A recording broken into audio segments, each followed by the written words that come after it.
आज मैं आपको एक इंटरेस्टिंग वायरस के बारे में बताऊंगा कि इंसान को हर तरफ से क्या है, कभी वायरसेस इन्फेक्ट करते हैं, कभी कोरोना रिलेटेड प्रॉब्लम्स होती हैं, लेकिन ये एक वायरस है जो हमेशा इंसान के साथ रहता है। अगर एक दफ़ा किसी को इन्फेक्शन हो जाती है या बॉडी में आता है, एक दफ़ा इन्फेक्शन हुई, ये बीच बीच में बार बार कहीं कहीं आ जाता है। ये वायरस सो जाता है अंदर ही, बॉडी के अंदर ही सो जाता है और जाग जाता है ये वायरस जब बॉडी में कुछ डिरेलमेंट्स हो जाती हैं। इस वायरस को हम जो इसके इन्फेक्शन करते हैं, इसको फीवर ब्लिस्टर्स बोलते हैं। ये कोल्ड सोर्स भी इसको बोलते हैं, ओरोफेशियल हेरपीज बोलते हैं।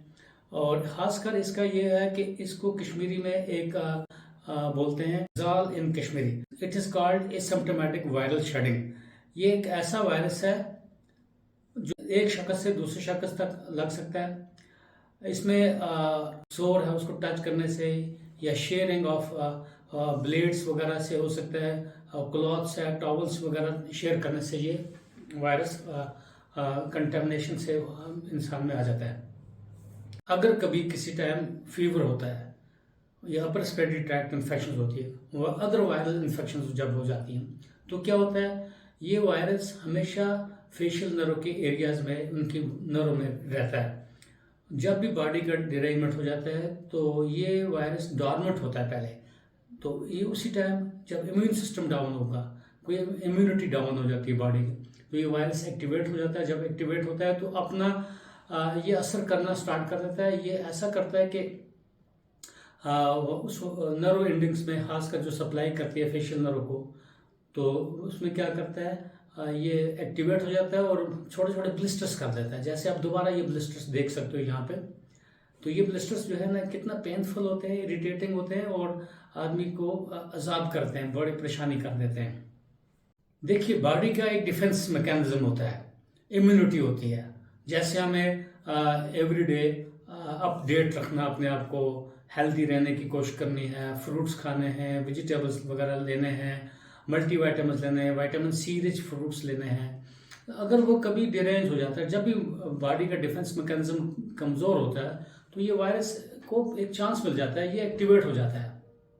जब ये एक्टिवेट होता है तो आपने ये डैमेज करना स्टार्ट कर देता है एक इंसान के जिस्म में। खासकर ये हेर्पिस लेबियल, इसके बारे में मैं बोलूँगा। ये जो सोर्स हैं, कोल्ड सोर्स हैं, तो ये अक्सर साल में 5-6 दफ़ा, 8 दफ़ा एक शख्स को ये तकरीबन होते हैं। लेकिन आप नोट करना, कभी आपका हिस्ट्री ऑफ ट्रेवल है, कभी अचानक एक जगह से दूसरी जगह अगर आप चले जाते हो, सडनली चेंज ऑफ एनवायरनमेंट हो जाता है, गर्मी सर्दी में ऐसा चेंज हो जाता है। अगर आपने टाइम पे खाना नहीं खाया, मील्स मिस कर दी, अजनबी लोगों में अगर आप चले गए, अपने लोगों से छोड़ के दूसरे लोगों में चले जाते हैं, वहाँ पे नया एनवायरनमेंट होता है, ये एनवायरमेंटल चेंज होते हैं। तो क्या ये वायरस ऑटोमेटिकली कुछ डोमिनेट होता है, अचानक ये एक्टिवेट होता है और अपने यह मैनिफेस्ट करता है as herpes labialis. Most of the times ये डर्माटोलॉजिस्ट के पास ये पेशेंट पर जाते हैं और ये कोई भी फिजिशियन इसका ट्रीट कर सकता है। कोई भी लोकल इसमें के एंटीवायरल क्रीम लगाती हैं। हेर्पिस सिम्प्लेक्स के लिए पर्टिकुलर कुछ ड्रग्स आती हैं और वो लोकल एप्लीकेशन लगा देते हैं, जैसे इन सोर्स के ऊपर, और ताकि इनका, और थोड़ा जाइलोकेन वगैरह कुछ लगा देते हैं। इट डिपेंड्स के किस तरीके की सिवियरिटी है। उसके बाद कोई लोग हार्ट कंप्रेसेस करते हैं, कोई कोल्ड कंप्रेसेस करते हैं, जितना भी कुछ करेंगे। हाँ, एंटीवायरल अगर हम देंगे तो इसका ड्यूरेशन ऑफ इलनेस जो होती है वो थोड़ा कमज़ोर हो जाती है। हाँ, इसके साथ कभी फीवर वगैरह नहीं देखा जाता। हाँ, लेकिन पोस्ट फीवर ये आ सकते हैं। आप एंटीबायोटिक एसोसिएटेड, जब कोई एंटीबायोटिक ज़्यादा लेते हैं, उनके साथ मल्टीविटामिन लेने चाहिए या फ्रूट्स ज़्यादा लेना चाहिए। अगर नहीं लेंगे तो ये ऐसे इस किस्म की चीज़ें आती हैं। मोस्ट इम्पॉर्टेंट है, ये स्पॉन्टेनियस रिकवरी हो जाती है। अक्सर आप देखेंगे, ये दोबारा मैं हेर्पिस का ये दिखा दूंगा कि यहाँ पे ब्लिस्टर्स इस तरीके से आते रहते हैं, तो ये डिसअपेयर हो जाते हैं with the passage of time. इतना कॉम्प्लिकेशंस नहीं करते हैं, लेकिन कई दफ़ा हेर्पिस वायरस एनकेफेलाइटिस वो कॉम्प्लिकेशन हो सकती है। इसलिए डॉक्टर एंटीवायरल इनको देते हैं ताकि ड्यूरेशन ऑफ इलनेस शॉर्ट हो जाए और दूसरों को ट्रांसमिट वायरस ना हो जाए। क्यों इस वायरस का क्योर क्यों नहीं है, टोटली बॉडी से एरेडिकेट क्यों नहीं होता है? क्योंकि ये वायरस है नर्व एंडिंग्स के बीच में किसी जगह डॉर्मेंट रहता है, साइलेंट रहता है, इसका वहीं पे हैबिटेट है। तो ये वहाँ से जब भी इम्यून सिस्टम में प्रॉब्लम आती है तो ये एक्टिवेट हो जाता है वहाँ पे, और दैट्स वाई कोई पर्टिकुलरली एंटीवायरल इस पर इफेक्ट नहीं करती है। सो आज मैं ये हर्पीस सिम्प्लेक्स वायरस जो है इसके बारे में बोला। और हर्पीस सिम्प्लेक्स टाइप 2 जो वायरसेस हैं या जेनिटल हर्पीस वगैरह है, हर्पीस वायरस टाइप 2 जो है या जेनिटल हर्पीस वगैरह जो है थोड़ा प्रेगनेंसी में कॉम्प्लिकेटेड होते हैं, उनका केयर करना बहुत ज़रूरी होता है।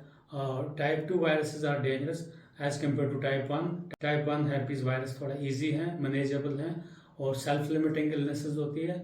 जैसे हम कॉमन वायरल इन्फेक्शन देखते हैं, 3 days to come, 3 days to stay, 3 days to go, 8-10 दिन इसमें लग जाते हैं। सो इसमें घबराना नहीं होता है, टेंशन की बात नहीं होती है, सेल्फ लिमिटिंग होती है। मोस्ट इम्पॉर्टेंट है अपना इम्यून सिस्टम हमें हर मौसम में हमें मेंटेन रखने की ज़रूरत होती है। ये मेरी एडवाइस है अपने फ्रेंड्स के साथ, छोटे बच्चों के साथ, एडल्ट्स के साथ, और ख़ासकर जिनको बार बार ये हर्पीज़ होती हैं, ये आपको समझ आ जाएगा। आपको मैं दोबारा ये लास्ट पे हर्पीज़ का मैं दिखा दूंगा, आप देख सकते हैं हर्पीस सिम्प्लेक्स का ये फोटोग्राफ कि किस तरीके से यहाँ पे एक ये मैनिफेस्ट करते रहता है।